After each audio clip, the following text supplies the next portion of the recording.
Assalamualaikum warahmatullahi wabarakatuh. Saya Andika Cahaya Suprana dari jurusan Tadris Bahasa Inggris akan menjelaskan tentang protokol kesehatan 5M dan pentingnya vaksinasi.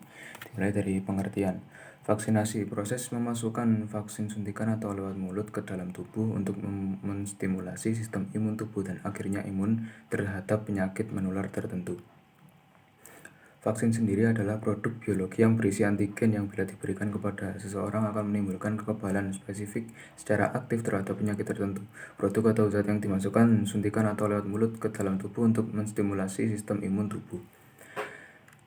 Imunisasi adalah suatu upaya pembentukan kekebalan tubuh seorang terhadap suatu penyakit sehingga apabila suatu saat terkena dengan penyakit yang lama tidak akan sakit atau hanya mengalami sakit ringan, proses yang membuat seseorang kebal terhadap penyakit menular tertentu. Penyelenggaraan vaksinasi. Pelayanan imunisasi terutama dilaksanakan oleh pemerintah, bekerja sama dengan masyarakat, swasta, dan pihak-pihak terkait. Kemudian rumah sakit, juga klinik, telah ditetapkan menjadi salah satu fasilitas kesehatan yang menyelenggarakan pelayanan vaksinasi Corona 2019. Tujuan pemberian imunisasi. Secara umum tujuannya adalah untuk menurunkan angka kesakitan, kematian, dan kecacatan akibat penyakit yang dapat dicegah dengan imunisasi. Penyakit yang dapat dicegah dengan imunisasi. Penyakit yang dapat dicegah antara lain adalah difteri, pertusis, tetanus, tuberkulosis, hepatitis, anemia, polio, rubella, dan campak. Sistem kekebalan tubuh manusia. Pembentukan kekebalan tubuh manusia terhadap penyakit infeksi secara aktif bisa dilakukan secara alamiah melalui menderita langsung penyakit tersebut atau secara buatan melalui imunisasi. Hubungan antara vaksin, imunisasi, dan kekebalan kelompok herd immunity. Vaksin akan membuat tubuh seseorang mengenali bakteri atau virus penyebab penyakit tertentu, sehingga bila terpapar bakteri atau virus tersebut akan menjadi lebih kebal. Cakupan imunisasi yang tinggi dan merata akan membentuk kekebalan kelompok herd immunity, sehingga dapat mencegah penularan maupun keparahan suatu penyakit. Kejadian ikutan pasca imunisasi merupakan semua kejadian medik yang terjadi setelah imunisasi menjadi perhatian dan diduga berhubungan dengan imunisasi. Dalam rangka pemantauan dan penanggulangan kejadian ini, Menteri Kesehatan membentuk Komite Nasional Pengkajian dan Penanggulangan Kejadian Ikutan Pasca Imunisasi, dan Gubernur membentuk Komite dan Daerah Pengkajian dan Penanggulangan ini berdasarkan laporan yang masuk. Sebagian besar klasifikasi adalah koinsiden tidak berhubungan dengan pemberian imunisasi. Alasan mengapa vaksinasi COVID-19 sangat penting. Sejak vaksin COVID-19 tiba di Indonesia, tidak sedikit masyarakat yang belum setuju akan anjuran pemerintah untuk menjalani vaksinasi COVID-19. Padahal pemberian vaksin ini sangatlah penting, bukan hanya untuk melindungi masyarakat dari COVID-19, tetapi juga memulihkan kondisi sosial dan ekonomi negara yang terkena dampak pandemi. Vaksinasi atau imunisasi bertujuan untuk membuat sistem kekebalan tubuh seorang mampu mengenali dan dengan cepat melawan bakteri atau virus penyebab infeksi. Tujuan yang ingin dicapai dengan pemberian vaksin COVID-19 adalah menurunnya angka kesakitan dan angka kematian akibat virus ini. Meskipun tidak 100% bisa melindungi seorang dari infeksi virus ini, vaksin ini dapat memperkecil kemungkinan terjadinya gejala yang berat dan komplikasi akibat virus ini. Selain itu, vaksinasi COVID-19 bertujuan untuk mendorong terbentuknya herd immunity atau kekebalan kelompok. Hal ini penting karena ada sebagian orang yang tidak bisa divaksin karena alasan tertentu. Orang yang tidak dianjurkan untuk menerima vaksin atau tidak menjadi prioritas untuk vaksin COVID-19 antara lain anak-anak atau remaja berusia di bawah 18 tahun dan orang yang menderita penyakit tertentu misalnya diabetes, hipertensi, dan yang tidak terkontrol. Jadi, dengan mendapatkan vaksin COVID-19, Anda tidak hanya melindungi diri sendiri, tapi juga orang-orang sekitar Anda yang belum memiliki kekebalan dalam virus ini. Penting untuk tetap menjaga daya tahan tubuh. Memang dapat membawa banyak vaksin COVID-19 memang dapat membawa banyak manfaat dengan melindungi kita dari infeksi virus corona. Namun perlu diketahui bahwa vaksin ini tidak diberikan kepada orang yang sedang sakit berat atau sudah terinfeksi virus ini. Jadi pastikan untuk selalu mempertahankan daya tubuh kita, baik sembari menunggu giliran untuk diberikan vaksin maupun setelahnya. Hal ini karena dengan imunitas tubuh yang kuat tidak akan mudah sakit sehingga kebugaran tubuh tetap terjaga. Beberapa cara untuk meningkatkan daya tubuh adalah mengkonsumsi makanan bergizi, rutin berolahraga, mengelola stres dengan baik, serta beristirahat yang cukup.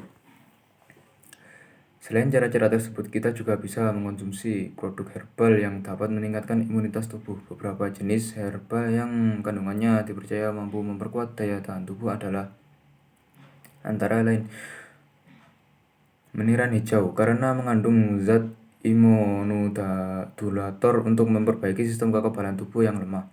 Daun kelor karena mengandung antioksidan dan terbukti dapat meningkatkan daya tahan tubuh. Kunyit karena mengandung banyak antioksidan untuk melindungi tubuh dari efek buruk radikal bebas dan memperkuat imun. Di samping menjaga daya tahan tubuh, kita perlu tetap menerapkan protokol kesehatan, baik selama menunggu giliran untuk divaksin maupun setelah mendapat vaksin. Sebisa mungkin juga hindari bepergian keluar rumah atau berkumpul dengan orang banyak.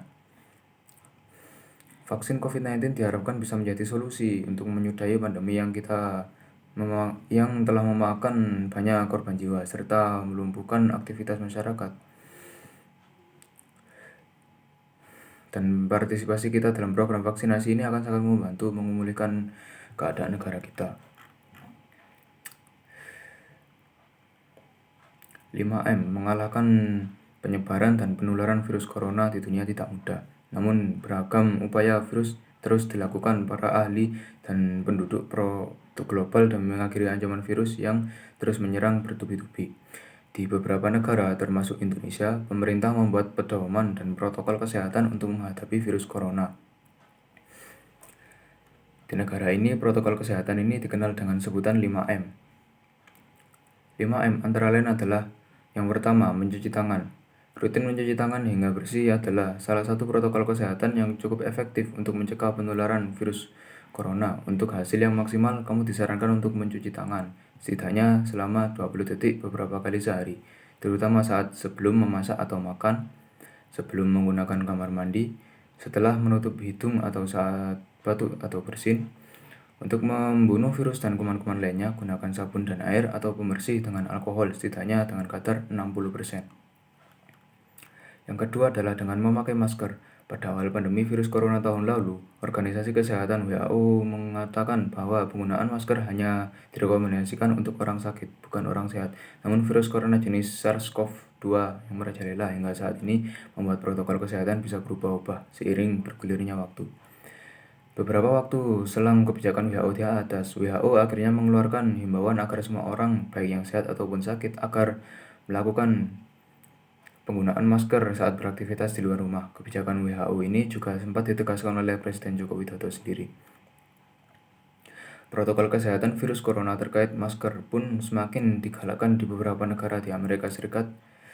Center of Disease for Disease Control and Prevention (CDC) memperbarui pedoman terkait penggunaan masker. CDC mengimbau masyarakat Amerika Serikat harus memakai masker meski berada dalam rumah pada kondisi tertentu. Menurut CDC, penggunaan masker dalam rumah perlu dilakukan ketika terdapat anggota keluarga yang terinfeksi virus ini, terdapat anggota keluarga yang berpotensi terkena virus COVID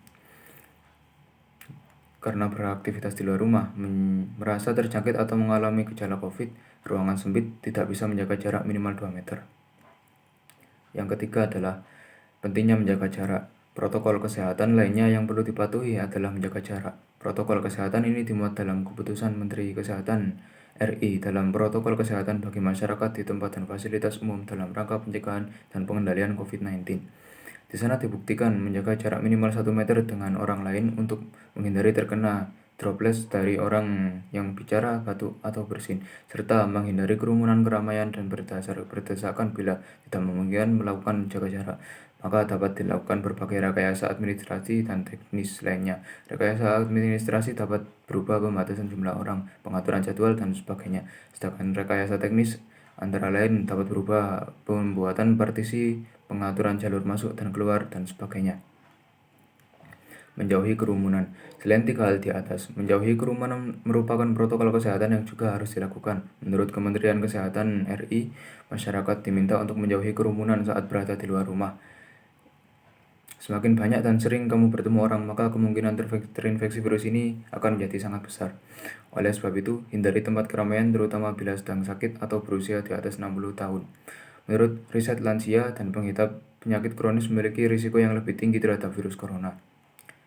Yang kelima dan yang terakhir adalah mengurangi mobilitas. Virus menyebab corona bisa berada di mana saja, jadi semakin banyak dirimu menghabiskan waktu di luar rumah, maka semakin tinggi pula terpapar virus jahat ini. Oleh karena itu, bila tidak ada keperluan yang mendesak, tetaplah berada di rumah. Menurut Kemenkes, meski sehat dan tidak ada gejala penyakit, belum tentu dirimu pulang ke rumah dengan keadaan yang masih sama. Pasalnya, virus corona dapat menyebar dan menginfeksi seorang dengan cepat. Jadi itulah 5M. Yang pertama adalah mencuci tangan, yang kedua memakai masker, yang ketiga menjaga jarak, yang keempat menjauhi kerumunan, dan yang kelima adalah mengurangi mobilitas. Sekian dari saya. Wassalamualaikum warahmatullahi wabarakatuh.